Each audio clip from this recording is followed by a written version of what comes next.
PSN Reloaded, man. It's your boy T-Letter, man. Subscribe to the channel. Follow me on Twitter, Instagram. Y'all see where to follow your boy at. Hit the like button also. I appreciate that. Y'all see the title of this one, man. Let's talk about it, man. Oh, man.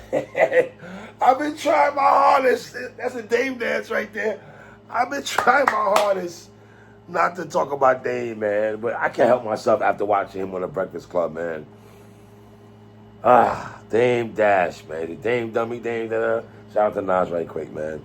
So, we know that Dame Dash, he wanted to go on the Breakfast Club, and I think he wants to go on other shows to talk to people that had issues with him. I'm gonna say this though, I don't think you should go on the Joe Budden podcast. Dame, leave it here at the Breakfast Club because I know what's going on, Dame. You went there with intentions of sunning Charlemagne and envy, and I believe Charlemagne was your target, definitely, right? You wanted to get a Charlemagne hard body. Charlemagne did give me, if you know the young people say, standing on business. He did stand 10 toes down this whole interview and stuff like that. Dame went there premeditated. It was premeditated. Dame wanted to go up there. And his game plan backfired on him. The first time he went on there and he got an envy, and that's when Angela Lee was still on the show and stuff like that. And he might have got at them a little bit, though. But, you know, trying to dictate and regulate the conversations and when people should talk. Dame, I understand you're the guest, my dude, but come on, man. You can't say things in an interview and don't expect the person that's interviewing you to intervene. And when you're getting long-winded on top of that, intervene, ask you certain questions that you, and you know, have a back and forth on certain things you're saying, right? Dame talking about he's being on a revolt and stuff like that, and come to find out after the show that wasn't true. And Cassie Cameron on Instagram, he's about to do a show tomorrow, getting that Dame, playing the 50 Cent song in the background.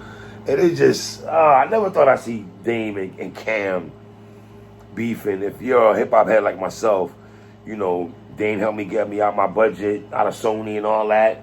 Got him to Rockefeller. Got him right, though, man. If you go on the song J.R. Ryder featuring Killer Cam and Joel Santana, and that's when Lil Wayne was in Harlem, Jack and the Dipset, whatever. Go to Cameron's verse on Bird Call, y'all. Pull in Bird Call.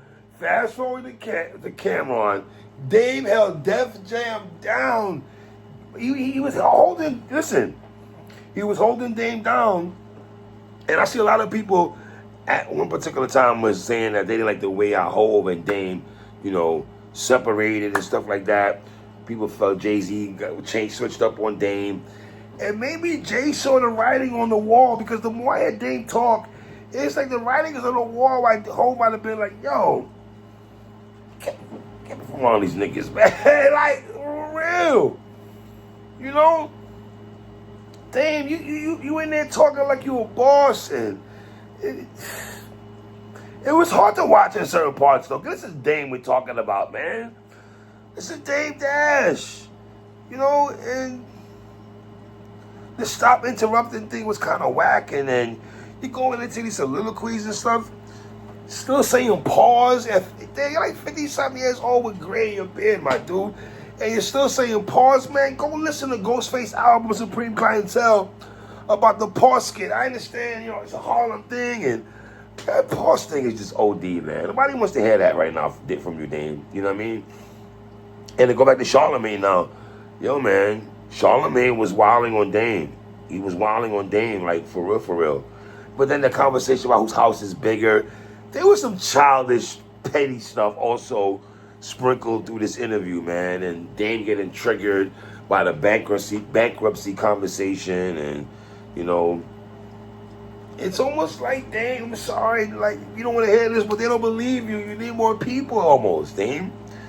You know what I mean? When is the Dame saying you don't represent the mass, that Charlemagne's not masculine enough, and, you know, calling him the G word? Like, once you start going there, Dame, you just pass disrespect. You can't call on a man that think that thing's going to be copacetic and you're about to have a decent conversation after that. You know, Charlemagne, like, Charlemagne was ad-libbing a lot through this, man. You know, saying Wendy Williams is his OG and everything. And shout out to your OG, because at the end of this show, I mean, the OG made more sense than you did, Dame, when he was talking. If that's your OG, Dame, and you carry on like this, I don't know. The brother, your OG sound like he got that shit together. He's like, he thinks straight. You, on the other hand, Dame, you acting like it's 2002, bro. It's 2025, Dame. Things have changed, bro. And when you go into, questioning Charlamagne's masculinity, the gloves are off, saying white people, you're a bad representation for black people. Come on, Dame. You know what I'm saying? And then Dame's questioning why Charlamagne has never said one bad thing about Jay-Z. It's almost like, what do you want him to say, though? Why don't you say it, Dame? Like, what did you want him to say bad about Jay-Z? Did you want him to say the Magna Carta was 3 mics? I mean, we can go in that bag. And the horrible song that he had with Usher on Kingdom Come, we could talk about that also. But what did you want Charlamagne to say negative deemed towards S. Carter? I don't know, man. And also, I got to be honest, the way you could tell everybody was strategic in this interview. It almost felt like Dame came in there premeditated to get at Charlamagne, and in fact, the Breakfast Club was like, yo, we riding together. We're not going to let Dame play divide and conquer with any of us. That ain't happening. And it almost felt like the Lox versus Dipset. The Breakfast Club was the Lox and Dame was Dipset Dolo. And we saw that when Charlamagne was Jadakiss. Damn near. You know what I mean? And Dame tried to get slick by the Rico talk or envy and stuff like that. And damn, man, you try to live on these morals and these principles, sir, but they say you punch Charlamagne in the face. Like, you hate to see the OGs carry on like that, man. You know what I mean? Trying to shame the Breakfast Club for having a job and working and making a living, Dame. It's kind of crazy. When allegedly, I'm not, people try to say you're broke. I ain't here to count my man's pockets, man. You don't want to see no brother struggling and stuff like that. But when he said, did Charlamagne say you should work at Def Jam? Like that's crazy, bro. That Charlamagne was wilding you up though, Dame. It almost felt like you went to your OG to catch your breath and like, OG, step in here, sit down, please. I can't take no more. Like that's how it felt after a while, Dame. Listen to you talk, bro. It was wilding you up, brother, for real, man. It's crazy, man. I don't know. Then Dame talked about suing people, and you said in one breath you're gonna start suing people, but you don't care about money. You're gonna sue people, but you don't care about money. Which one is it, Dame? Is it Black Girl Lost or Shorty owe you for ice?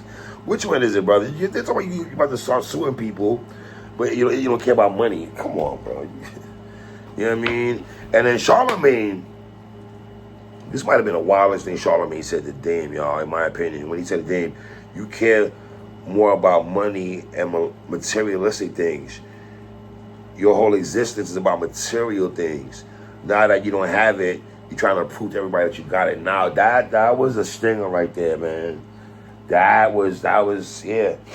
If y'all have not watched this interview with Dame, man, it's an hour long, but it's worth watching though. It's worth watching. I'm not gonna lie to you, man. Charlamagne gave you back 2011, 2012, 2013 vibes when he used to go into people and stuff like that. Before the color configuration of his face and everything like that. Charlotte was wilding though. I'm not gonna lie to you, bro. Alex just kicking my ass and shit like that. But for real, he gave Dame that work. And you hate to see Dame go through situations like this, man. People saying he's lying about this. And they say New Yorkers talk fast. Dame, I ain't gonna believe you, man. I think you're full of shit on certain things you say. I'm gonna be real with you, Dame. You remind me of one of them niggas that'll call you up and come with some master plan how to make dough, and you put invested money with this nigga, and then 3 months later you asking what's going on with the business, and it's some BS. You just give me vibes of one of them niggas, man. I know. And the funny thing about it, Dame, man, the Breakfast Club was so, they didn't even care who you were. The mystique, nostalgia of Dame Dash is gone.